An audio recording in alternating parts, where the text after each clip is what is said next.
Hello guys, how are you all? This is your Ankur sir. Welcome to S D institute. बेटा ये हमारा third lecture है. ठीक है, 11th क्लास अकाउंटेंसी का. और थर्ड लेक्चर में भी हमारी क्या चल रही है अभी, थ्योरी. तो आज का जो हमारा टॉपिक है थ्योरी का ही है, लेकिन चैप्टर देखिए कौन सा आ गया, chapter 2, that is basic accounting terms. इससे पहले जो मैंने चैप्टर 1 पढ़ाया है, मैंने आपको पहले भी बताया था और अब भी बता रहा हूँ कि अभी वो हमने कंप्लीट नहीं पढ़ा है. उसमें से एक दो चीज़ें अभी बच गई हैं, ठीक है, जो टाइम के साथ साथ क्लियर हो जाएंगी. अभी उसमें उतना ही पढ़ना है जितना आपको समझ आया है, ठीक है. जो बहुत बहुत ज़्यादा इंपॉर्टेंट है, जो आगे जाके आपको काम आएगा, जो कॉन्सेप्ट वो मैंने आपको सारे पढ़ा दिए हैं और अभी हम आगे और पढ़ रहे हैं. तो ये वाला जो चैप्टर है बेसिक अकाउंटिंग टर्म्स, एक्चुअली आगे जो आप प्रैक्टिकल करने वाले हो उस प्रैक्टिकल के अंदर कुछ टर्म्स यूज़ होती हैं जिनको हम इसी चैप्टर के अंदर पढ़ लेते हैं. अकाउंट्स में कुछ ऐसी टर्म्स हैं जिनको समझना और पढ़ना बहुत ज़रूरी है, तभी आगे के प्रैक्टिकल क्वेश्चन आपको समझ आएंगे. ठीक है बेटा. तो कुछ बेसिक टर्म्स में से पहली टर्म्स क्या है, कैपिटल. कैपिटल कैपिटल क्या है? अगर आप मान लीजिए आपको बिज़नेस स्टार्ट करना है तो बिना इन्वेस्टमेंट के, मतलब बिना पैसे के कोई भी बिज़नेस स्टार्ट नहीं होता. अगर आपने मान लीजिए आपने फर्नीचर बेचने का बिज़नेस स्टार्ट करना है तो उसके लिए भी आपको पैसे चाहिए. आपने अगर कोई कोचिंग सेंटर खोलना है उसके लिए भी आपको पैसे चाहिए. तो जो भी बिज़नेस आप स्टार्ट करना चाहते हो उसके लिए कुछ ना कुछ इन्वेस्टमेंट यानी मनी आपको चाहिए. तो जो भी हम बिज़नेस स्टार्ट करते हैं और उस बिज़नेस को स्टार्ट करते वक्त जो भी हम पैसा उसमें इन्वेस्ट करते हैं उसको बोलते हैं capital. Amount invested by the proprietor. Proprietor कौन होता है? प्रोप्राइटर का मतलब होता है ऑनर, मालिक. By the proprietor in an enterprise. कह रहा है जो अमाउंट इन्वेस्ट किया जाता है ऑनर के द्वारा बिजनेस में उसे हम बोलते हैं कैपिटल. क्या बेटा ज़रूरी है कि हर बार अगर आप कैपिटल ही दो, मतलब पैसा ही दो तो ही बिज़नेस स्टार्ट होगा? मान लो आपके पास एक स्पेयर बिल्डिंग पड़ी हुई थी, उसका कोई यूज़ नहीं हो रहा था, आपने वहाँ पे अपना स्टोर खोल लिया, मतलब आपने वहाँ पे अपना बिज़नेस खोल लिया. तो आपने अपने बिज़नेस को स्टार्ट करने के लिए अपनी प्रॉपर्टी को भी इन्वेस्ट कर दिया. प्रॉपर्टी भी लगा सकते हैं अपने बिज़नेस को स्टार्ट करने के लिए. आपने उस बिल्डिंग को अपने बिज़नेस में लगा दिया कि भैया यहाँ से ही अपना ऑफिस चालू कर दो. तो आपने अपना बिज़नेस स्टार्ट करने के लिए अपनी प्रॉपर्टी भी यूज़ कर दी, है ना. और अकाउंट्स की लैंग्वेज में प्रॉपर्टी को बोलते हैं एसेट्स. अकाउंट्स की लैंग्वेज में प्रॉपर्टी को क्या कहते हैं? एसेट्स. ठीक है बेटा, इसके बारे में आगे और डिस्कस करेंगे, लेकिन अभी आपने क्या समझना है, प्रॉपर्टी को अकाउंट्स में क्या बोलेंगे? एसेट्स. तो कह रहा है इट मे बी, कैपिटल के बारे में बात कर रहा है, कह रहा है it may be in the form of, ये फॉर्म है, it may be in the form of money. कह रहे कैपिटल आपके पैसों में भी हो सकती है और assets having monetary value. Monetary value का मतलब होता है पैसों में जिसकी कोई वैल्यू होती है. कह रहा है आप बिजनेस में पैसा ही इन्वेस्ट नहीं कर सकते, पैसे को ही कैपिटल नहीं बोलते. आप बिजनेस में अपनी प्रॉपर्टी भी लगा सकते हो जिसकी कोई मॉनेटरी वैल्यू हो. मतलब अगर आप मार्केट में उसे बेचने जाओ ना तो वो बिक जाए. अगर आपने अपनी बिल्डिंग इन्वेस्ट कर दी बिजनेस में, क्या वो मार्केट में आपकी बिल्डिंग बिक सकती है? हाँ सर बिल्कुल, एसेट बिक सकती है. तो ऐसी एसेट्स जो आप अपने बिजनेस में इन्वेस्ट करते हो उसको हम कैपिटल बोलते हैं. ठीक है, बिजनेस में इन्वेस्ट की गई हर चीज़ हमारी कैपिटल ही होती है, चाहे वो हमारी प्रॉपर्टी हो यानी एसेट्स हो, चाहे फिर वो हमारा पैसा ही क्यों ना हो. कैपिटल खत्म. कैपिटल के बाद बारी आती है ड्राइंग्स की. तो बेटा ये जो ड्राइंग्स हैं, ड्राइंग्स का मतलब होता है कि हम बिज़नेस से अपने पर्सनल यूज़ के लिए हम बिज़नेस से कुछ पैसा निकाल लेते हैं, या फिर गुड्स. गुड्स मतलब मैंने बताया था पहले भी, जिस चीज़ में बिज़नेस डील करता है, सेल परचेज करता है, उसको हम गुड्स कहते हैं. या तो अपने पर्सनल यूज़ के लिए आपने बिज़नेस से पैसा निकाल लिया, या फिर आपने अपने पर्सनल यूज़ के लिए बिज़नेस का गुड्स को यूज़ कर लिया, उसे हम ड्राइंग्स कहते हैं. बहुत ज़्यादा डिटेल में जाते हैं. मान लीजिए एक बंदा है जिसका बिज़नेस है, इलेक्ट्रॉनिक्स का बिज़नेस है. अब इलेक्ट्रॉनिक्स के बिज़नेस में हुआ क्या, उसके घर का जो टीवी था वो ख़राब हो गया. अब उसने क्या किया, उसने अपनी शॉप पे जो बेचने के लिए टीवी लगा रखा था एलईडी, उसने वो एलईडी उठाया जो कि उसका गुड्स था, क्योंकि जो चीज़ हम सेल परचेज करते हैं वो हमारे गुड्स होता है बिज़नेस का. तो उसने बिज़नेस का जो गुड्स था, जो टीवी था, वो उठाया शॉप का और अपने घर पे लगा लिया. तो वो था किसका? बिज़नेस का. ले कौन गया? ऑनर, वो भी अपने पर्सनल यूज़ के लिए. सर बिज़नेस भी तो ऑनर का ही है. मैंने आपको भी लास्ट लेक्चर में बताया था कि जब भी आप अकाउंट्स पढ़ोगे, बिज़नेस को आप क्या मानोगे? एक आर्टिफिशियल पर्सन, इसका मतलब ये होता है कि बिजनेस और पर्सन दोनों, बिजनेस और ऑनर दोनों आपस में क्या होते हैं, सेपरेट होते हैं, अलग अलग होते हैं। ठीक है, बिजनेस भी एक आर्टिफिशियल पर्सन है। तो बिजनेस में लगाया हुआ पैसा जिसको हम कैपिटल बोलते हैं, अगर आप उसको अपने पर्सनल यूज़ के लिए उस पैसे को या उस पैसे से आई हुई कोई भी चीज़, गुड्स हो गया, अगर आप उसको अपने पर्सनल यूज़ के लिए बिजनेस से निकालते हो तो उसको हम क्या बोलते हैं, ड्राइंग्स। ठीक है, आपने बिजनेस में लगाया 10 लाख, आपको अब घर पे ज़रूरत पड़ गई, कोई आपका काम आ गया, घर का ही हाउस होल्ड कोई एक्सपेंस आ गया, यानी घर का कोई खर्चा आ गया, आपने अपने बिजनेस में लगाया हुआ 10 लाख रुपए जो कि आपकी कैपिटल है, उसमें से आपने 1 लाख रुपए यूज़ कर लिया अपने पर्सनल यूज़ के लिए, उसको क्या बोलेंगे, ड्राइंग्स। समझ आती है ड्राइंग्स? ठीक है बेटा, अपने पर्सनल यूज़ के लिए बिजनेस का पैसा निकाल लो या फिर गुड्स निकाल लो, उसको हम क्या बोलते हैं, ड्राइंग्स। उसके बाद लायबिलिटीज़, ये बहुत इंपॉर्टेंट टर्म है, बहुत ध्यान से सुनना। लायबिलिटीज़ का मतलब होता है उधार। अकाउंट्स में लायबिलिटीज़ का मतलब क्या माना गया है, उधार। अब बिजनेस जब भी उधार लेगा, उस उधार को लेने को हम बोलेंगे लायबिलिटीज़, यानी उधार। ठीक है, अब बिजनेस ने लिया उधार, अब बिजनेस किन किन लोगों से उधार ले सकता है? बिजनेस 2 टाइप के लोगों से उधार लेता है, एक इंटरनल लायबिलिटीज़ और एक एक्सटर्नल लायबिलिटीज़। इंटरनल लायबिलिटीज़, बहुत ध्यान से सुनना, इंटरनल मैंने पीछे भी मतलब समझाया था। इंटरनल मतलब बिजनेस के जो अंदर के बंदे होते हैं, बिजनेस के अंदर का जो एक बंदा होता है वो सिर्फ एक ही होता है जिसको हम बोलते हैं ऑनर, और ऑनर ही एक ऐसा बंदा होता है जो अपने बिजनेस को उधार देता है। और अभी आप पढ़ भी रहे थे कैपिटल। कैपिटल क्या है, मैंने क्या कहा, बिजनेस भी एक, आपको बिजनेस को क्या ट्रीट करना है कि बिजनेस भी एक पर्सन है, आर्टिफिशियल पर्सन है। तो अब ऑनर ने बिजनेस को पैसा दिया कि भैया ये लो 10 लाख रुपए, स्टार्ट हो जाओ और मुझे पैसा कमा के दो। यही इसीलिए तो आप बिजनेस स्टार्ट करते हो, प्रॉफिट कमाने के लिए। तो आपने बिजनेस को अपना पैसा दिया, उसको आप बोलते हो कैपिटल। और उस कैपिटल को बिजनेस अगर एक पर्सन है, बहुत ध्यान से सोचो, अगर आप बिजनेस होते, यही मान के चलना आप बिजनेस हो, आप बिजनेस हो, आपके ऑनर ने आपको 10 लाख रुपए दिए अगर आप उसको प्रॉफिट कमा के नहीं दोगे 1-2 सालों में, तो क्या वो आपको शट डाउन करके आपसे पैसा ले लेगा ना, वापस लेगा ना। तो हमने पैसा लौटाना किसको होता है, जिससे हमने उधार लिया होता है। बात समझ आती है? तो लायबिलिटीज मतलब उधार, उधार वापस करना है किसका, वो किसी का भी हो सकता है जिससे आपने उधार लिया है। तो यहाँ पे हम उधार की बात कर रहे हैं इंटरनल लायबिलिटी, यानी कि अंदर के बंदे ने उधार दिया। अंदर का बंदा कौन है, ऑनर। और ऑनर जब उधार देता है बिजनेस को, उसको हम बोलते हैं कैपिटल। बात समझ आती है? ये हो गया हमारा इंटरनल लायबिलिटी, समझ आई बात। और दूसरा बंदा कौन है, एक्सटर्नल लायबिलिटीज। एक्सटर्नल मतलब जो बिजनेस के बाहर के लोग जो बिजनेस को उधार देते हैं। बिजनेस के बाहर के लोग बहुत सारे हैं, बैंकिंग हैं, फाइनेंशियल इंस्टीट्यूशंस हैं, क्रेडिटर्स हैं। ये सब कौन है, ये बिजनेस के बाहर के लोग होते हैं जो बिजनेस को उधार देते हैं। बैंक वाले लोन देते हैं, फाइनेंशियल इंस्टीट्यूशंस वाले भी लोन देते हैं, क्रेडिटर्स भी उधार में गुड्स दे देते हैं। तो वो बिजनेस के अंदर के बंदे नहीं माने जाते, वो बिजनेस के बाहर के लोग होते हैं। तो जब बिजनेस के बाहर के लोग बिजनेस को उधार देते हैं, उसको हम क्या बोलते हैं, एक्सटर्नल लायबिलिटीज। तो ये तो हो गए 2 बंदे जो बिजनेस जिनसे उधार लेता है। अब हम बात करते हैं टाइप्स ऑफ लायबिलिटी। लायबिलिटीज कितने टाइप्स की होती हैं? लायबिलिटीज़ जो है वो 2 टाइप्स की होती हैं, एक होती है करंट लायबिलिटीज़ और एक होती है non current liabilities. Current liabilities जो होती हैं वो short term point of view के लिए होती हैं। शॉर्ट टर्म का मतलब होता है जो with in a period, with in a year जो ख़त्म हो जाती हैं, विद इन अ ईयर जो ख़त्म हो जाती हैं, या विद इन अकाउंटिंग पीरियड जो ख़त्म हो जाती हैं। यहाँ पे आप एक चीज़ मैं आपको समझा देता हूँ, अकाउंटिंग पीरियड। ये अकाउंटिंग पीरियड क्या होता है? अकाउंटिंग पीरियड का मतलब होता है बेटा जिस पीरियड में हम अपने अकाउंट्स को लिखते हैं, मतलब जिस पीरियड में हम अपना प्रॉफिट और लॉस निकालते हैं। तो मैं आपको एक चीज़ बता दूं, अकाउंटिंग पीरियड जो हमारे बुक्स में लिखा गया है वो लिखा गया है 1 साल का। जो नॉर्मली जो बिज़नेस हम अपना मेंटेन करते हैं उसमें हम 1 साल के अकाउंट्स लिखते हैं, और 1 साल जैसे ही ख़त्म होता है हम अपना प्रॉफिट कैलकुलेट करते हैं कि पूरे साल भर में हमने कितना खर्चा किया और कितनी इनकम को कमाया, तो लास्ट में हमारा प्रॉफिट कितना बच गया। तो ये हमारा जो अकाउंटिंग पीरियड होता है वो होता है फॉर 1 ईयर। ठीक है बेटा, 1 साल के लिए होता है। तो 1 साल, अब वो कह रहे हैं कि जो करंट लायबिलिटीज़ होती हैं वो short term point of view के लिए होती हैं, यानी कि जो 1 साल के अंदर अंदर ख़त्म हो जाए या फिर विद इन अकाउंटिंग पीरियड वो ख़त्म हो जाए। ठीक है बेटा, 1 साल के अंदर अंदर। एग्जाम्पल्स क्या होते हैं? क्रेडिटर्स। क्रेडिटर्स कौन होते हैं, मैंने पीछे बताया था। क्रेडिटर्स का मतलब ऐसे लोग जो हमें गुड्स उधार देते हैं।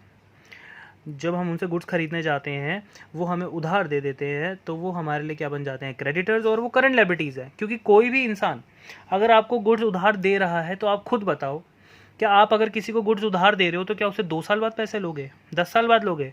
नहीं सर, हफ्ते, 2 हफ्ते, 1 महीने बाद पैसे हम ले लेंगे।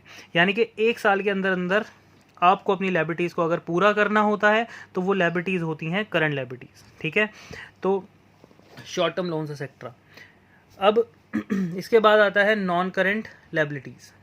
नॉन करंट लायबिलिटीज़ अगर ये शॉर्ट टर्म है तो नॉन करंट क्या है, लॉन्ग टर्म। ये long term point of view, यानी कि ये ऐसा उधार होता है जो 1 साल के बाद पूरा चुकाना होता है हमें। यानी जो 1 साल से ऊपर लायबिलिटी चली जाएगी वो नॉन करंट हो जाएगी। जैसे आपने बैंक से लोन लिया 10 साल के लिए, 5 साल के लिए, 2 साल के लिए, 1.5 साल के लिए, वो आपके लिए क्या हो जाएगा, नॉन करंट लायबिलिटी, क्योंकि वो 1 साल के बाद पे करनी है। Long term point of view हो गया। मोर देन 1 ईयर लिखा हुआ है मैंने, या फिर मोर देन अकाउंटिंग पीरियड बोल लो, एक ही बात है। इसका एग्जाम्पल क्या है, लॉन्ग टर्म लोन्स एक्सेट्रा। ठीक है, जो भी लायबिलिटी लॉन्ग टर्म है वो हमारे लिए क्या है, नॉन करंट। तो ये होती है क्या, क्लियर, हमारी लायबिलिटी। तो यहाँ पे बेटा लायबिलिटीज़ ख़त्म हुई हैं। अगर आपको नहीं समझ आया, कोई भी प्रॉब्लम है तो आप मेरे से डिस्कस कर सकते हैं। तो अब यहाँ पे देखिए, अब एसेट्स की बात हम करते हैं। एसेट्स, ये भी बहुत इंपॉर्टेंट टॉपिक है इसका। एसेट्स मैंने अभी ऊपर आपको बताया कि एसेट्स होती हैं हमारी प्रॉपर्टी। ठीक है, अब property owned by the business, कह रहे बिजनेस जो अपने लिए प्रॉपर्टी खरीदता है उसको हम क्या बोलते हैं, एसेट्स। कह रहे they are economic resources of the business. Assets जो होती हैं, यानी जो बिजनेस की जो प्रॉपर्टी होती हैं, वो उसके लिए इकोनॉमिक रिसोर्स है। इकोनॉमिक रिसोर्स, इकोनॉमिक का मतलब हुआ पैसों का रिसोर्स। बिजनेस की जितनी भी एसेट्स होती हैं वो उसके पैसों का एक तरह से रिसोर्स होती हैं। आप खुद सोचो, प्रॉपर्टी, अगर प्रॉपर्टी में मैं एग्जांपल ले लूँ, अगर बिल्डिंग, फर्नीचर, लैंड, व्हीकल, ये सब बिजनेस के एसेट्स हैं। ये क्योंकि बिजनेस को पैसा कमा कर देते हैं। अगर आपने बिल्डिंग, आपको अगर अपना ऑफिस खोलना है तो ऑब्वियस सी बात है आप बिल्डिंग चूज़ करोगे, उसमें आप अपना ऑफिस खोलोगे। ऑफिस क्यों खोलोगे, ताकि वहाँ से आपका काम हो पाए। काम क्यों हो पाए, ताकि आप मार्केट में प्रॉफिट कमा पाओ। तो कोई भी प्रॉपर्टी वो बिज़नेस को अगर पैसा कमा के दे रही है तो वो उसके लिए क्या है, उसकी एसेट है।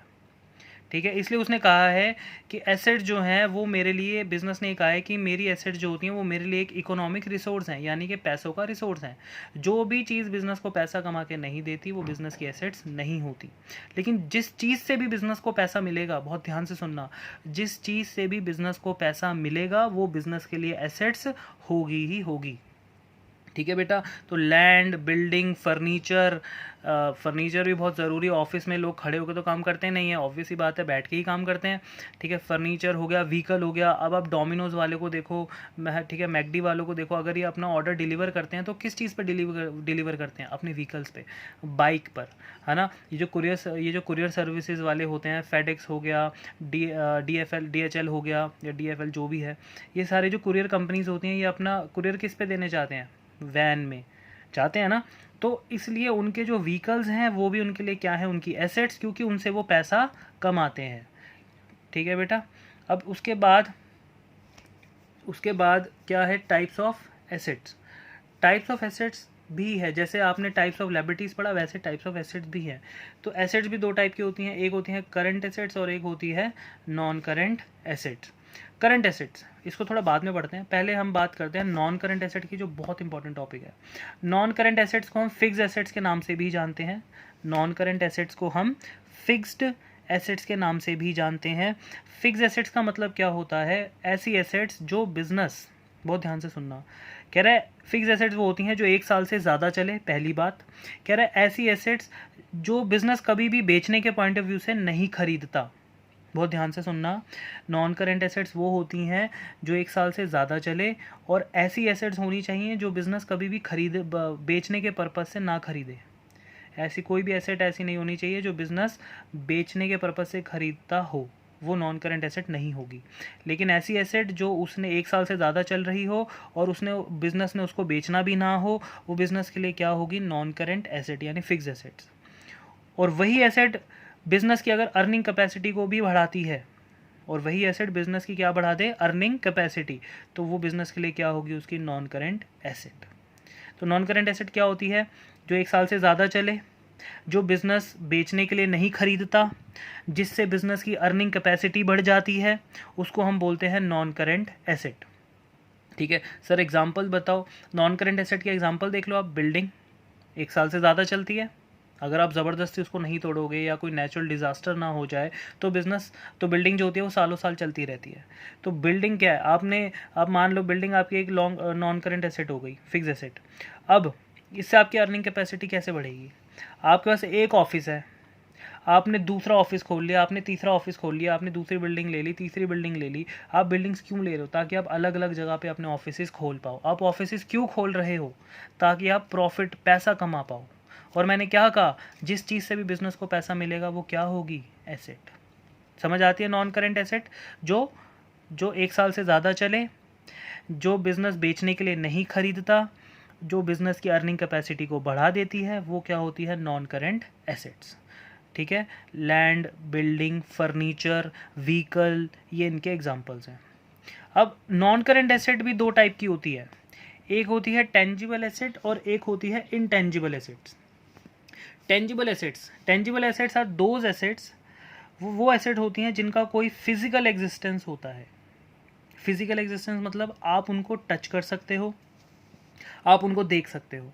That is your tangible assets. ठीक है बेटा, जिनको आप देख सकते हो, आप टच कर सकते हो, वो आपकी टेंजिबल एसेट्स होती हैं। अगर मैं एग्जांपल लूँ तो देखिए, बिल्डिंग आप देख सकते हो, टच कर सकते हो, तो आपके लिए वो टेंजिबल फिक्स एसेट्स है। फर्नीचर देख सकते हो, टच कर सकते हो, आपके लिए वो टेंजिबल फिक्स एसेट्स है। मशीनरी, इसको भी आप देख सकते हो, टच कर सकते हो, ये भी आपके लिए टेंजिबल फिक्स्ड एसेट्स है। फिक्स्ड मतलब नॉन करेंट एसेट। तो ये तो हो गया टेंजिबल। जिस एसेट का भी कोई फिजिकल एग्जिस्टेंस होगा वो टेंजिबल है। अब एक और एसेट होती है इनटेंजिबल। कहते हैं इनटेंजिबल एसेट वो एसेट होती है जिसका कोई भी फिजिकल एग्जिस्टेंस नहीं होता, मतलब जिसको ना तो आप देख सकते हो ना ही आप टच कर सकते हो। सर ऐसी कौन सी एसेट है? ये तो मिस्टर इंडिया वाली एसेट है, गायब ही हो गई। हाँ बेटा, वैसी ही है बिल्कुल। इनटेंजिबल एसेट को सिर्फ आप सुन सकते हो, महसूस कर सकते हो, आप उसको कभी देख नहीं सकते, टच नहीं कर सकते। जैसे एक एग्जांपल लेते हैं, गुडविल। गुडविल का मतलब किसी का नाम। नाम जैसे हल्दीराम्स। अब हल्दीराम्स तो देखा ही होगा आपने, है ना? आप हल्दीराम जाओ, अगर सीधी सी बात है, गुडविल का मतलब उसकी एक पहचान। अब हल्दीराम्स, जब आप किसी भी हल्दीराम के शोरूम में जाते हो तो क्या वहाँ पे आपको हल्दीराम दिखता है? हल्दीराम के बोर्ड के ऊपर हल्दीराम क्या बैठा रहता है कि देखो बेटा ये राम है? नहीं ना। तो हल्दीराम का कोई एग्जिस्टेंस नहीं है, वो बस अपने नाम से अपने आउटलेट खोल रहा है। अगर हल्दीराम जिंदा हो ना हो उससे हमें मतलब है आपको नहीं ना, आपको बस ये पता है कि हल्दीराम का आउटलेट है, यहाँ पे खाना खाने हम जा सकते हैं। आपको ये पता है कि अगर आप वुडलैंड के शोरूम में गए तो वुडलैंड का शोरूम है, वहाँ पे कोई वुडलैंड नाम का इंसान हो ना हो, या फिर वुडलैंड कौन है, क्या है, कैसा है, हमें उससे मतलब नहीं है। हमें ये पता है कि हम वुडलैंड के शोरूम में जा रहे हैं और ये शोरूम बहुत सही है भाई, बहुत नाम है इस शोरूम का, है ना?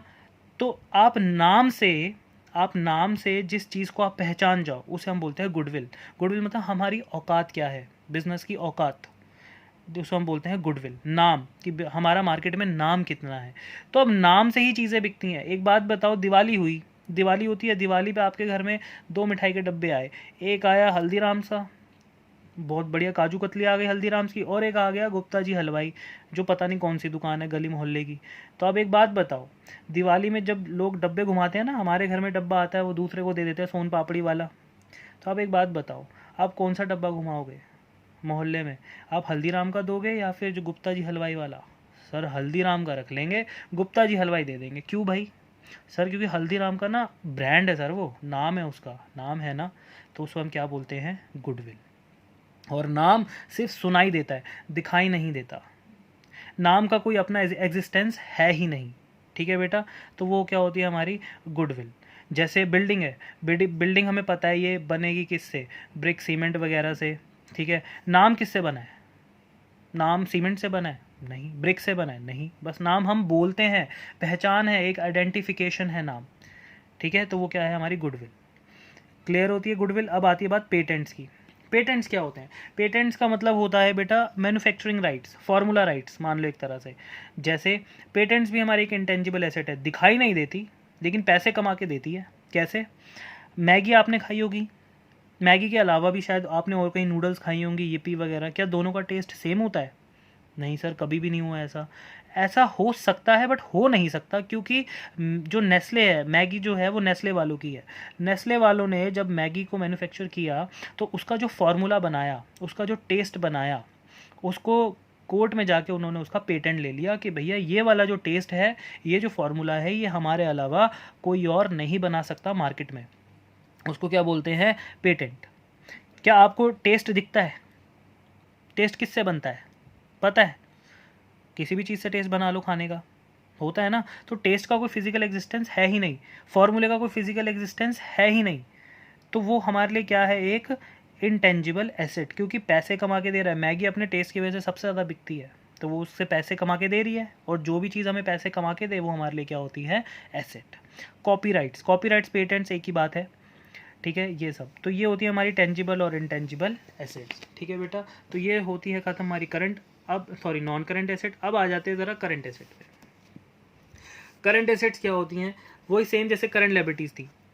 कह रहे ये ऐसी एसेट होती हैं जो विद इन अ ईयर या with in a accounting period, एक साल के अंदर अंदर, या फिर जो भी आपका अकाउंटिंग पीरियड है वो एक साल का ही होता है, उसके अंदर अंदर आप इसको कन्वर्ट कर देते हो कैश में। मतलब सर, ऐसी एसेट्स जो एक साल के अंदर अंदर हमें पैसा दे देती हैं, हम उसे कैश में कन्वर्ट कर देते हैं, वो करंट एसेट्स होती हैं। जैसे एक एग्जांपल ले लेते हैं, यहाँ पे एक अच्छा सा एग्जांपल मैं लिख देता हूँ। चेक तो सबको ही पता है।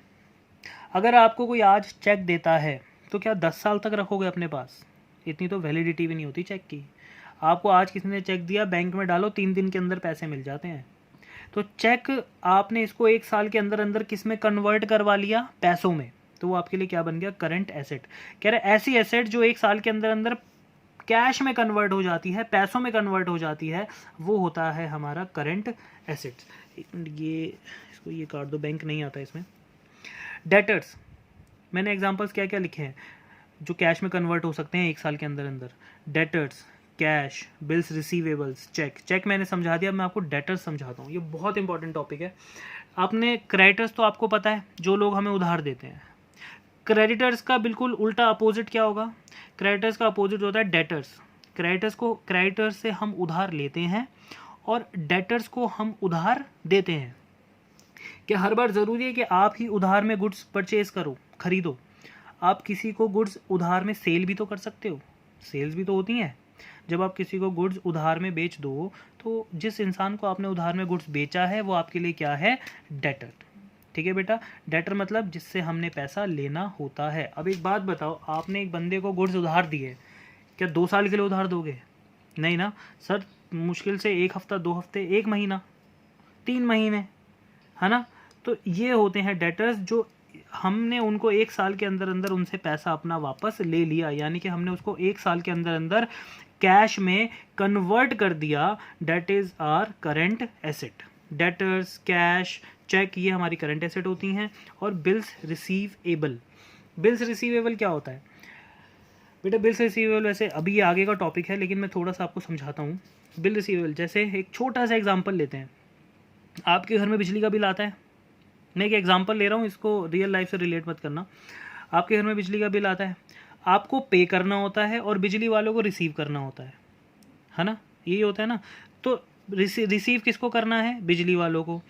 जो अब बिजली वाले जो आपसे जो बिल रिसीव करते हैं, वो कैसे रिसीव करते हैं? आपको बिल की एक कॉपी भेजते हैं, या तो आपके घर में बिल का वो हार्ड कॉपी आ जाती है, या फिर जो लोग पेटीएम से पे करते हैं उनका पेटीएम पे आ जाता है। तो यानी कि उन्होंने आपसे जो भी, मान लो आपको 1000 रुपये का बिल आ गया, तो वो बिल किसको रिसीव करना है? बिजली वालों को। तो उनके लिए वो क्या बन गया? Bills receivable. बिल्स रिसीवेबल्स, यानी कि जिस बिल से हमें पैसा मिलना हो वो हमारे लिए क्या होता है? Bills receivable. अब आपका जब बिल आता है बिजली का, भाई मेरे को एक बात बताओ, आप क्या उसको 1 साल बाद पे करते हो? नहीं सर, वो तो आता है, उसकी ड्यू डेट होती है, हमें पे करना होता है, 2-3 दिन के अंदर पे करना होता है, अदरवाइज़ हम पे फाइन लग जाता है। और अगर हम 2-3 महीने या महीना या 2 महीने निकाल देते तो बिजली कट हो जाएगी। यानी कि 1 साल के अंदर अंदर बिल रिसीवेबल भी एक ऐसी चीज़ है जो 1 साल के अंदर अंदर कैश में कन्वर्ट हो जाती है, जिससे पैसा हमें 1 साल के अंदर अंदर मिल जाता है। वो हमारे लिए क्या बन जाती है? हमारी करंट एसेट्स। तो बेटा ये हमारा एसेट का टॉपिक जो है वो अब होता है ख़त्म।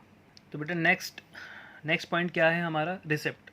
रिसिप्ट क्या होता है? रिसिप्ट का मतलब होता है, receipt is the amount received और receivable for selling assets, goods और सर्विसेज। कह रहे रिसिप्ट का मतलब होता है ऐसा अमाउंट यानी कि जो हमें या तो मिल चुका है, रिसीव्ड हो चुका है पैसा, या फिर अभी पैसा मिलना है, उसको हम बोलते हैं रिसिप्ट। पैसा किससे मिलना है या मिल चुका है? फॉर सेलिंग एसेट्स, आपने कोई अपनी प्रॉपर्टी यानी एसेट्स बेची है, आपने अपने गुड्स को बेचा है, या फिर आपने अपनी कोई सर्विसेज दी है। जैसे मैं आपको पढ़ा रहा हूँ, ये मैं आपको सर्विस दे रहा हूँ, तो इस चीज़ से मुझे जो भी पैसा मिलेगा या फिर मिल चुका है उसको मैं क्या बोलूँगा? रिसिप्ट। अब बिजनेस ने रिसिप्ट को भी दो पार्ट में डिवाइड किया है। एक रिसिप्ट का नाम रख दिया रेवेन्यू रिसिप्ट और एक का रख दिया कैपिटल रिसिप्ट। तो रिवेन्यू रिसिप्ट जो होता है, इसका मतलब ये होता है बेटा, ये हमारे जो डेली की इनकम होती है, जो मेरी रेगुलर इनकम है, रेगुलर जो अमाउंट मुझे मिल रहा है, यानी कि जो मेरा नॉर्मल कोर्स ऑफ बिजनेस में मुझे पैसा मिलता है। नॉर्मल कोर्स ऑफ बिजनेस मतलब अब मैं आपको पढ़ा रहा हूँ, ये मेरा बिजनेस है टीचिंग, अब मुझे इससे जो फीस मिलती है वो मेरी एक रेगुलर इनकम है। वो कौन से नेचर की है? वो रीअकरिंग नेचर की है। रीअकरिंग मतलब जो बार बार होती रहती है। तो रिवेन्यू रिसिप्ट मतलब जो हमें बिजनेस से पैसा मिलता है वो हमारी रेगुलर इनकम होती है। ठीक है, हमारा प्रॉफिट क्या है? हमारे लिए एक रेवेन्यू रिसिप्ट है, हमें रेगुलर मिलता रहता है। जो भी हम पैसा बिजनेस से कमाते हैं वो हमारे लिए क्या माना जाता है? Revenue receipt. ठीक है बेटा, जो बिजनेस से कमाया जाता है रेगुलर इनकम, ये रीअकरिंग नेचर की होती है, मतलब बार बार पैसा मिलता रहता है। ठीक है, एक होती है कैपिटल रिसिप्ट, बिल्कुल इसका अपोजिट है। कैपिटल रिसिप्ट क्या है? जो रिवेन्यू नहीं है, मतलब रिवेन्यू आपको बार बार मिलता रहता है पैसा रेगुलर बेसिस पे, और ये रेगुलर बेसिस पे नहीं होता, ये आपका ये नॉन रिकरिंग नेचर का होता है। ठीक है, इसका मतलब क्या है? इसका एग्जांपल अगर मैं लूँ, एक आपका मान लीजिए मेरा बिजनेस है टीचिंग का, मेरे पास एक फ्लैट खाली पड़ा है, ठीक है, स्पेयर फ्लैट रखा है, मैंने वो बेच दिया। क्या मैं फ्लैट डेली बेचूंगा? नहीं सर, आपके पास एक स्पेयर रखा था, आपने बेच दिया, तो अब मैं डेली फ्लैट बेचूंगा नहीं, क्योंकि मेरा बिजनेस किस चीज़ का है? मेरा बिजनेस है टीचिंग का। लेकिन फ्लैट एक स्पेयर रखा था, मुझे अच्छा प्राइस मिल रहा था, मैंने बेच दिया।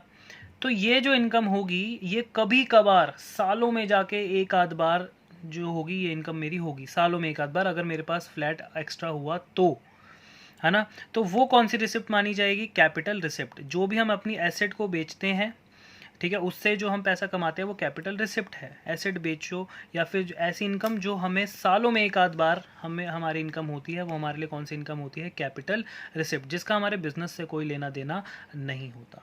और रिवेन्यू रिसिप्ट, इसका हमारे बिजनेस से लेना देना होता है, ये हमारे बिजनेस की इनकम होती है, रेगुलर इनकम। तो यहाँ पर रिसिप्ट खत्म होता है। अब आ जाइए नेक्स्ट पॉइंट पे, यानी कि एक्सपेंडिचर। अब ये जो एक्सपेंडिचर है, एक्सपेंडिचर क्या होता है? ऑब्वियसली एक्सपेंडिचर, एक्सपेंस, खर्चा। तो कह रहे हैं expenditure is the amount spent और liability incurred for acquiring assets, goods और सर्विसेज। कह रहे हैं ये ऐसा अमाउंट है जो हम खर्च करते हैं, और लायबिलिटी इनकर्ड या फिर हम उधार लेकर खर्च करते हैं। आपको अपना खर्चा करना है, या तो आपके पास अपना पैसा होगा तो खर्च करोगे, अगर आपके पास पैसा नहीं है तो आपको उधार लेना पड़ेगा, लेकिन खर्चा तो करना पड़ेगा। और खर्चा किस चीज़ पे हो रहा है? ये हो रहा है एक्वायरिंग, मतलब खरीदना। एक्वायरिंग का मतलब क्या होता है? परचेज करना, खरीदना। क्या खरीदने पे खर्चा हुआ? बिजनेस की एसेट्स, बिजनेस के लिए गुड्स, या फिर कोई सर्विसेज हम लेते हैं तो इन तीनों पे जब खर्चा होता है इसको हम क्या बोलते हैं? एक्सपेंडिचर। क्लियर है बात? अब एक्सपेंडिचर भी इन्होंने रिसिप्ट की तरह दो टाइप के कर दिए, कैपिटल एक्सपेंडिचर और एक रिवेन्यू एक्सपेंडिचर। कैपिटल एक्सपेंडिचर क्या होता है? ये एक ऐसा खर्चा है, बहुत ध्यान से सुनना, ये एक ऐसा खर्चा है जो कभी कभार होता है लाइफ में, बिजनेस में कभी कभार।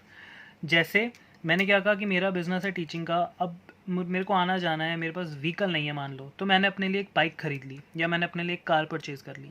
क्या मैं हर दिन या हर महीने या हर साल गाड़ी खरीदूंगा? नहीं सर, आपने एक खरीद तो ली, वही चल जाएगी इतने साल तक, जब तक वो चलेगी आपको दूसरे की इतनी ऐसा कोई ज़रूरत नहीं है ना। तो ये मेरा एक ऐसा खर्चा है जो सालों में कभी कभार होता है। तो कह रहे it is an expenditure incurred to acquiring assets, acquire assets.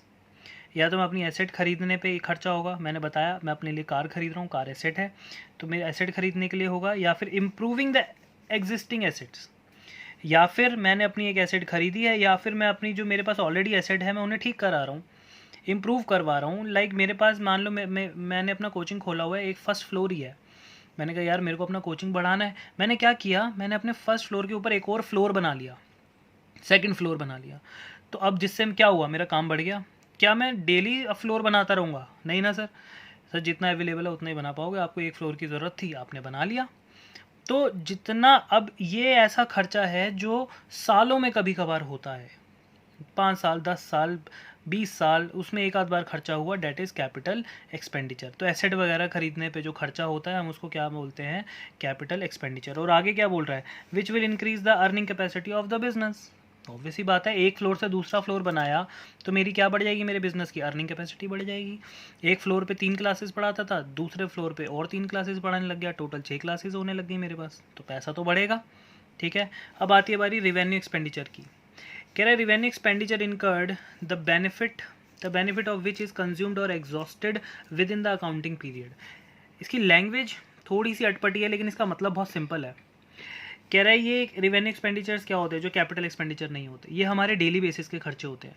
Daily basis मतलब जो बिज़नेस के अंदर रेगुलर खर्चे होते हैं। बिज़नेस में रेगुलर खर्चे क्या होते हैं, एम्प्लॉयज़ को सैलरी देना, इलेक्ट्रिसिटी का बिल देना, ये सब रेगुलर का एक्सपेंसेस है ना, टेलीफोन का बिल देना। तो बिज़नेस के अंदर जो रेगुलर खर्चे होते रहते हैं हम उनको क्या बोलते हैं, रिवेन्यू एक्सपेंडिचर। और एक बात बताओ, ये जो लाइन इसने लिखी है, द बेनिफिट ऑफ विच, ऐसे खर्चे जिसका बेनिफिट हम ले लेते हैं with in the accounting period या फिर विद इन अ ईयर। एक बात बताओ, अगर मैं आपसे फ़ीस ले रहा हूँ पढ़ाने की, तो क्या मैं आपसे इस महीने फ़ीस लूँगा, क्या मैं आपको अगले साल पढ़ाऊँगा? नहीं ना। अगर आप फ़ीस पे खर्चा कर रहे हो तो अगर आप इस मंथ मुझे फ़ीस दे रहे हो तो उसका बेनिफिट भी इसी मंथ ले लोगे, सर्विसेज भी आप मुझसे इसी मंथ लोगे। अगर हम अपने एम्प्लॉयज़ को सैलरी देते हैं तो इसका मतलब ये नहीं कि उनसे हम काम अगले साल करवाते हैं। भैया सैलरी अगर इस मंथ की दी है तो काम भी इस मंथ का होगा।